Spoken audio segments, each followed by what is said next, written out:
প্রথম মাসের বেতনটা আপনাদের এই মসজিদে দেব।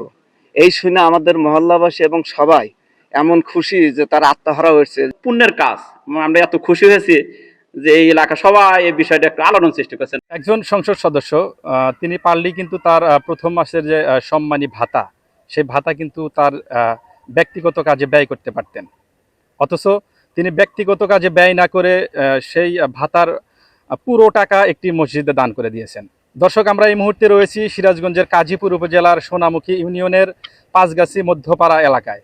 এই অঞ্চলের মুসল্লিরা তারা কিন্তু তাদের নামাজ আদায় করার জন্য বিশাল একটি মসজিদ তারা নির্মাণ কাজ শুরু করেন এবং এই মসজিদের প্রায় 1/3 কাজ ইতিমধ্যে সম্পন্ন হয়েছে। তারপরেও প্রত্যন্ত গ্রাম অঞ্চল, এই অঞ্চলে কিন্তু আসলে অর্থনৈতিক দিক দিয়ে ওরকম প্রভাবশালী কেউ নেই। তারা একদম কিন্তু হতাশার মধ্যেই ছিল আর কি। সেই মুহূর্তে গত শুক্রবার এই অঞ্চলের যে সংসদ সদস্য জনাব সেলিম রেজা, তিনি এই অঞ্চলে একটা রাজনৈতিক কর্মকাণ্ডে আসেন এবং পরবর্তীতে জুমার আজান দেওয়া হলে তিনি নামাজ আদায় করার জন্য এই মসজিদে অবস্থান করেন। পরে তিনি মসজিদে এসে দেখতে পারেন যে এই মসজিদের যে মুসল্লি যারা রয়েছেন তারা আসলে মুষ্টি যাকে বলা হয় গ্রাম অঞ্চলে, সেই মুষ্টি উঠাচ্ছেন।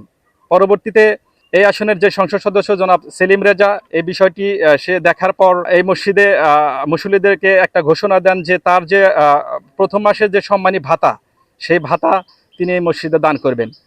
আমরা একটু মুসল্লিদের কাছে জানতে চাইবো যে আসলে তিনি যে তার পুরো মাসের প্রথম মাসের যে বেতন তিনি এই মসজিদে আসলে দান করলেন, এই বিষয়টি তারা কিভাবে দেখছেন।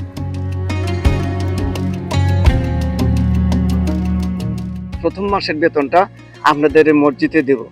এই শুনে আমাদের মহল্লাবাসী এবং সবাই এমন খুশি যে তার আত্মহারা হয়েছে যে তার প্রথম মাসের বেতনটা এত বড় একটা বিশাল জিনিস আমাদের মসজিদে দিচ্ছে। মুসল্লিরা সবাই খুশি। এটা মানে পুণ্যের কাজ, আমরা এত খুশি হয়েছি যে এই এলাকা সবাই এই বিষয়টা একটু আলোড়ন সৃষ্টি করছে। না, আসলে সেলিম সাহেব ওনার বংশোদ্ধার থেকে আগের থেকে ওনারা বড় মনের মানুষ।